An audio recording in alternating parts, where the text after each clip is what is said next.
I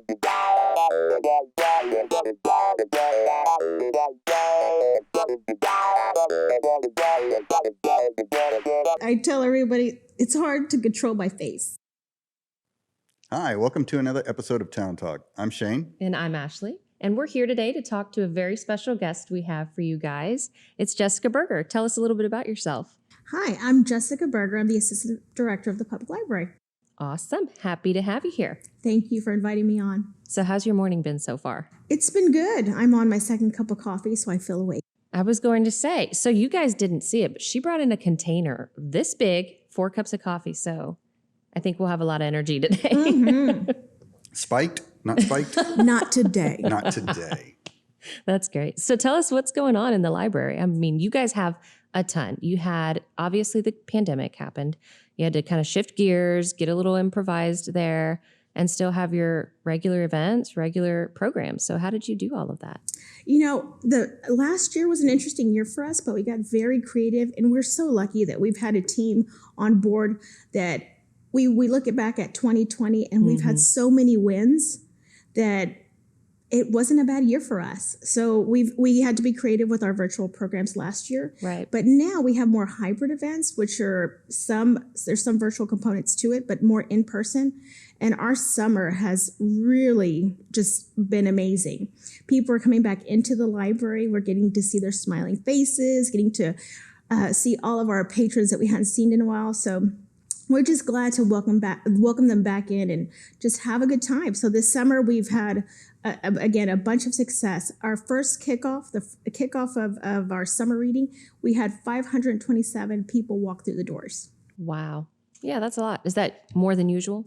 Well, normally it's around 800. But 527. Still pretty close. Yes, we're hoping that next year they'll remember us and come back again. Right, exactly. Well, cool. So tell us more about story time. I hear you guys have a lot of those going out. Yes, this fall we're actually going to introduce a different format in that now we've identified the age groups. So on Tuesdays we're going to be doing a baby time, which is that introductory where mom and baby or guardian and baby get to clap with them and it's a real immersion experience in that the mom or the caregiver will be doing the stuff with the babies. So baby time is on Tuesdays. It's at 9:30 and 10:30. On Wednesdays, we have a toddler time. That is for the 3-year-old getting away from mom's lap a little bit, wants to play on their own. So we'll be doing that. And then Thursdays is pre-K power. So this is for those 4-year-olds where we're getting them ready for school. Nice. So they will be learning, colors, shapes, learning how to follow instruction. Because, when the teacher's ready to talk and sing and dance, you have to sit quietly and listen. So we're getting them ready for that. So we're really trying to get them set and ready to go for their steps. Right. Sure, the teachers will appreciate it too. Yes, we've heard from parents that they listen so well in story time, and I try to do it at home. They don't listen that well. Well, it's a little different. Well, they're with mom. They kind of get their way with moms. So a room full of 4-year-olds. That's the morning the coffee spiked. There you go. Well, it's really fun. I like to go in there and visit with the families. I don't get to do it as much, but it's just so fun to see. Right. Because you see the progression of when they come as babies and how they advance through the years with us participating. And by 4-year-olds, they are champs and they know how to do all of story time or a pre-K power, and they'll show you what's next. They're like, okay, it's music time or it's story time. They become the boss. They do. I bet they do in their household too. Probably.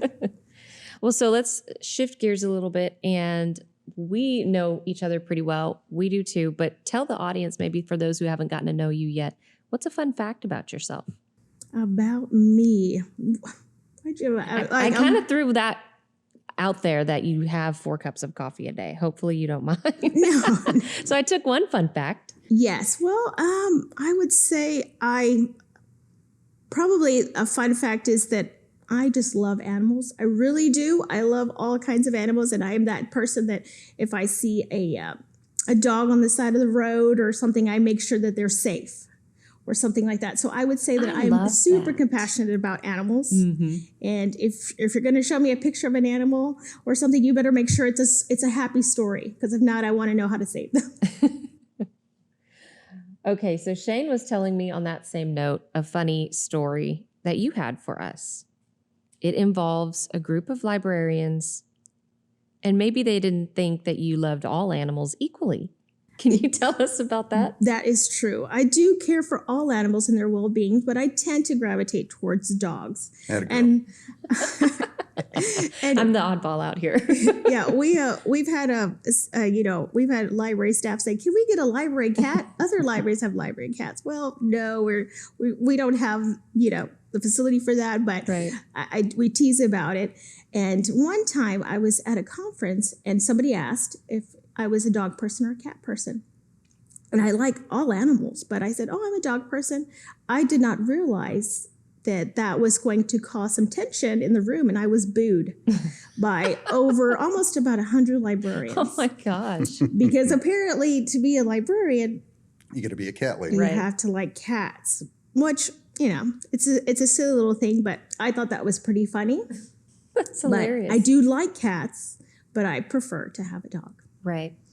Fun fact. Yeah. So you started your career in the library in 2000, right? Yes, So that makes you how old? No, I'm kidding. I'm not going to ask that question. I am 24. Oh, wow. You're one of those 4-year-olds that started Yes. off in I story started time. in pre-K power, and then by then I was ready to go. Right. Makes sense. So tell us about your, I guess, work history within the library. I often joke with a lot of people that when you meet somebody that's made their career in the library, Mm-hmm. I always say the library chooses you. Mm-hmm. There's some people that have a passion for reading, which, the library is more than just books. Right. And some people just love programs and helping people. Well, sometimes the library chooses you, and that you come here and you come to just have a job. Mine was just I was in college, and I was looking for something to do while I was in college, so I applied here. Well, then I started to see what it is to work in the backside of the library, and that's when I fell in love with not only what we do here and our mission, but the community itself. Mm-hmm. So I wasn't planning to be here for this long, but again, the library and the community chose me. Right. That's an awesome way to look at it. So the library has evolved a lot Mm-hmm. just in the 20 years that you've been here. But it used to be just books. Mm-hmm. And you want to talk about some of the stuff that you guys, I know you do some really kind of outrageous stuff, like Friday evenings. Yes, we do VPL Jams. Where right now we have a team, adult programming team, that identifies different artists within the community, and it's all genres.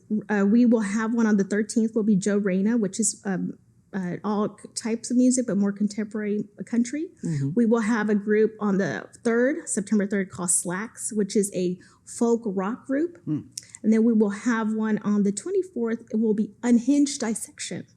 Will be heavy metal. Nice. And so we're just trying to, That one's surprising. Yeah. So we just try to find people within the community that wants to showcase their craft, because there are all types of people here in the community, and we want to just shine a light on their interest in what they do. Sure. So how did the idea of VPL Jams come about? It was because of, we were initially going to do it as a concert type format, but right before we were going to do our first performance, that's when the community shut down because of the pandemic. Mm-hmm. So we had to figure out, well, we want to still showcase these people, these artists. Mm-hmm. So then we decided to go through Facebook Live in that virtual format, which is, we've seen, again, this was just trying something new, and we've seen that it has been very popular. So that was one thing that we will continue. We have continued after we were able to open 100% again, is that there is that interest within the community. And a lot of things that we do is what the community tells us they want, in that the community is showing some interest. They're watching these videos, so that tells us we need to keep doing it. Right. So it was well received. Yes, it is. What about, I imagine that first time you did it I guess people weren't in the library the first time you did it, were they? Yeah, it was just the artist and our team recording it. I just wondering about the poor guy in the back that's just trying to read a book and all of a sudden Unhinged starts rocking out. You know? The library was closed at the time. So we do a lot of things after the library closes for the public. Okay. So that's usually when a lot of the programs go on when it comes to the virtual stuff. But you'll see in the future, we're going to try to do them probably the last hour of the when the library's open. And we do a lot of programs now that are after library hours that you can come in and Right. So the last hour, so maybe you'll get a crowd. Yes, you can come to the performances. As of right now, it's not really well known yet because again, we're just getting out of that pandemic and come in and see it. Yes, the library is closed, but you can be an audience member. It's a fun twist too to have a concert. You don't think of having live music, especially heavy metal, in the middle of a library. So it's so unique. Yes. So funny too. I love it. It's And creative. When the weather's a little bit more agreeable, because it is South Texas, it's kind of warm outside, especially in the evenings. We will hopefully try to move it outside to where that we can have some chairs outside and have more of an outdoor concert. So that's what's the beauty about this program is that we can move the musicians wherever we would like around the building. Speaking of moving musicians, how about like a mariachi band that just kind of walks around, walks up to people reading and starts playing, and then We've reached out to some mariachi bands. We have not been able to find. Our schedules haven't matched yet, but absolutely, if there's a mariachi band that would love to be showcased, please reach out to us. Love it. And I love that you guys have so many different genres of music too. And they're all from here, right? Victoria. Yes, they're all local. Very cool. Yeah, I think the members of Slack are members of Glitch, which are going to be featured in the Boot Fest concert series. That's right. oh, okay, Which reminds me, Victoria, Texas was deemed or designated a music-friendly city. And so that's pretty cool to see that we're also exuding that through the library.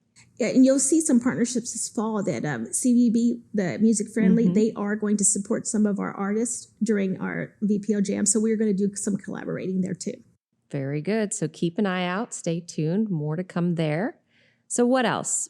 You've talked a lot about story times, some certain programs, but overall, where does Jessica Berger see the library headed? That's the exciting part about a library is that we are part of just an infinite type of game in that there's never a time where we said, we're done with being a library. We're done. We've done everything you can do. The library is a reflection of the community. And we see all the time that the community changes all the time. So what we do is we change with them. So the library often mirrors what the community wants and needs.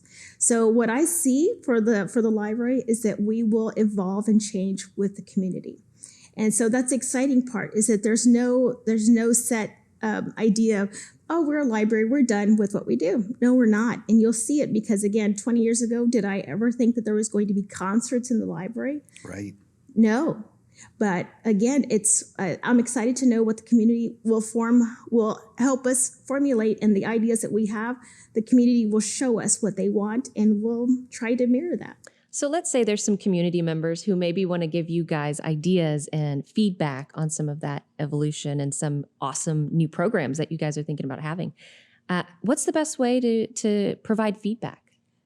We have comment cards at the service desk. They can call us and they can Awesome. just say that there's something they'd like to see. And we're also trying to partner with people within the community. Next week, we'll have a stargazing program because there is a meteor shower next week. And this is a person that he's into astrology. Sure. Yes. And so he wants to lead the program himself. We also have somebody that's improv. So he's going to lead another program you'll see in a few weeks. So if there is any time that a person wants to host a program, all we have to do is meet with this person and make sure it fits into our plans within, again, what we want to do.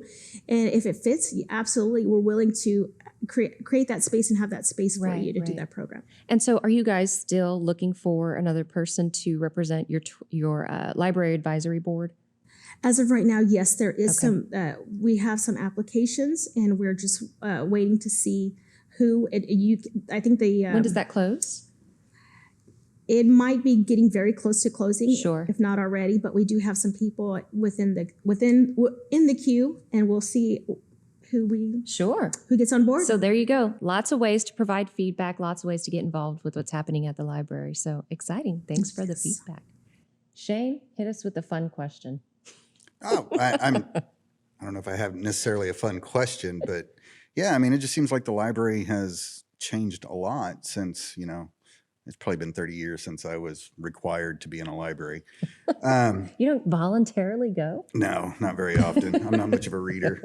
But I mean, it just seems like a lot more fun. I just, back then it was just usually little old ladies in polyester skirts that just shushed people. That's all they did, So do you still shush people? No, we don't. We are a community space, so that means that if you think about it, because libraries have been around for centuries. When people would come into the library, they came in to read and access knowledge in some way. Sure. Well, now there's other reasons to come to the library.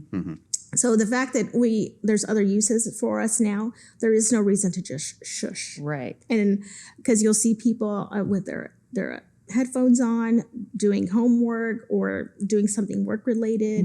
There's lots of other reasons that people use this space. So no, we are not a shushing library. Does that drive you crazy when people think of, the library, we have to be quiet when we go? No. Maybe we shouldn't. No. It's funny too, because like when Shane just said, I don't go to the library because I don't read. Well, you think if you look at our schedule, how many other things do we do here besides read? Right, exactly. Well, tell us a little bit more about that. Like tell us about a day in the life of visiting a library.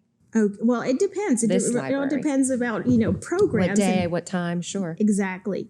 And a lot of times when you see, again, I said that our programs mirror the community, but we also have a plan. And right now we're in our early stages, or I would say in the middle stages of our next strategic plan. We're on our third strategic plan. And what a plan is you have to create that plan to know where you're going. And you have to have measurables. So we don't just do things to do things here. We do them because there's a plan. We do it because we know we've set out to, again, mirror what the community wants, but also have a measurable that these things are working. So we are in the process of our next plan. So that's a little exciting too, because the plan, again, is not developed fully, but we know that we have some goals we want to set. Sure. And when it comes to what are those goals, we don't have them on pen and paper yet. Right. But I can say right now that the community will be very excited of the next direction. Gotcha. Okay. All right. Trust you there.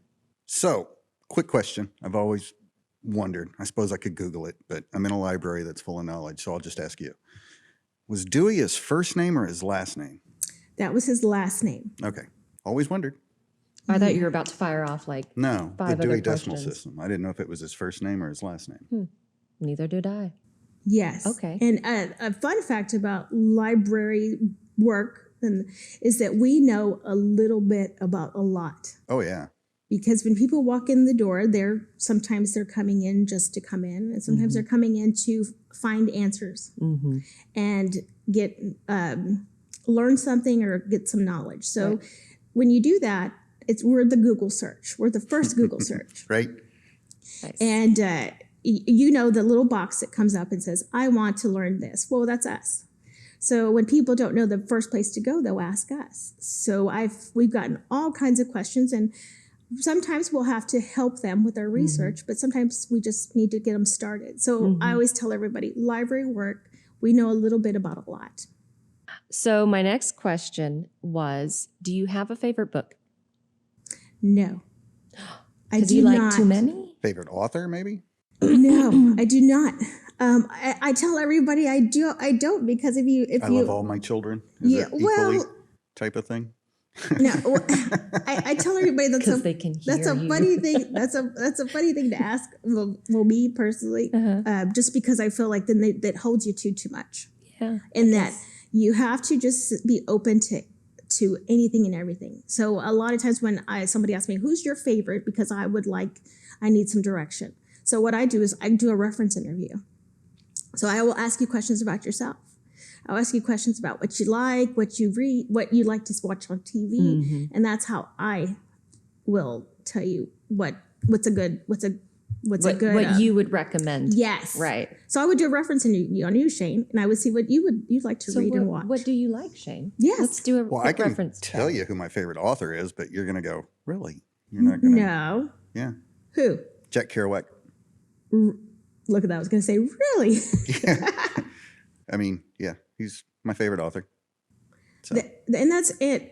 That's good and that's interesting that you can do that, that you can refer that to somebody. But I've known throughout the years that sometimes I don't refer, I don't recommend an author, and that I just kind of show you 2 or 3 options, and then I tell you, come tell me later or when your next visit, which one did you like? My favorite book of all time is, you have to go way back, but it's a kid's book, Where the Red Ferns Grow. Oh, I just bought that. You just bought it. Yes, because I'm building a library. Well, I say this, my husband is building a library for our home, as our kids grow older. And so I was thinking, what are these like books that I've read along the way and that I'll keep, accruing that I want my child to be exposed to?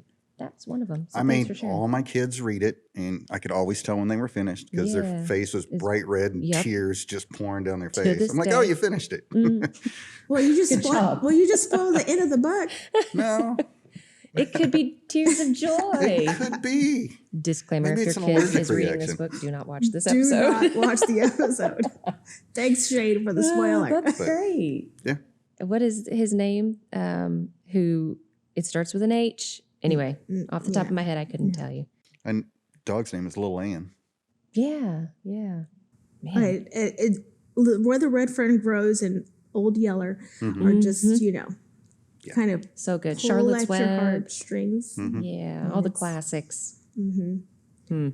But I wanted to just say that when you asked me to like the library, what we're about and things like that, I wanted to say we live life with you, and that if you want to come in to find something out, you come here because we're a trusted source, we're a trusted reference, and that we're a place that you will in a sense find the answers you're looking for. If you go to the doctor and they put you on a new diet, we often have people come in here saying, I need new books on this certain diet. Really? If there's a medical issue and you were told something, you come to the library saying, I want to find out these things. If you have a new hobby or interest, people come here first. Yes, there is the internet search, but sometimes you just want that hard copy and the facts. You don't We are a wanna- trusted place to search. And I tell everybody, we do life with our community. And that if you want to learn, if you're seeking knowledge, if you're just looking for a place to start, you come here first. That's great. Yeah, you don't want to put your symptoms in on Google. No, that always ends in death. No matter running out. Or you'll start seeing all these ads pop up. Have y'all had that happen to you? Yes, it's like your the friend is internet. not. I don't want to say the site, but definitely don't. As soon as you see something MD, just don't read it. Right. That's the it's one I was so referring to. negative. I just didn't yeah, want to say it. doomsday. Ooh. Anyway, Yeah, but Well, good stuff. We're a first start. I like that. It's like all their links go to this last page. He's still It on just that. said, You're gonna die. That's how it. Well, now we should be concerned. What are your symptoms? I'm just kidding. Don't share. Hangnail. There's Dead. there is a book for That's that. true. That's Yeah. true. Just so you know, whatever it is, there is a book for Okay, that. great. I will assist you later. Oh my goodness. Well, it's been a pleasure talking with you today, Jessica, and you too, Shane. Wow. It's kind of a throw off. We have fun, as you can see. We love what we do. But it's also so informative for not just us, but the public. And so we wanted to get that fun perspective out from you, especially who's so involved with so many programs and who works very closely with the library director, Dana Williams-Capone. And so we appreciate all that you guys do and all that you plan to do. Well, thank y'all for having me on. And again, we're excited to see new people come into the library and come visit us. So, Jessica, tell our viewers how they can get in touch with the Victoria Public Library or follow you guys, maybe on social media, how to contact you. They can contact us via phone at 361-485-3301. Okay. Or visit us on the web at victoriapubliclibrary.org. And they can visit our social media, which is Victoria Public Library on Facebook and Instagram. Awesome. So you can also check out the Public Library's Storytime programs now on our cable channels 15 and 115 at 7 a.m. and 3 p.m. So we're excited to be broadcasting that for you guys to enjoy as well over cable. Thanks again for joining us today, and we'll see you next time for another episode of Town Talk. Have a great day.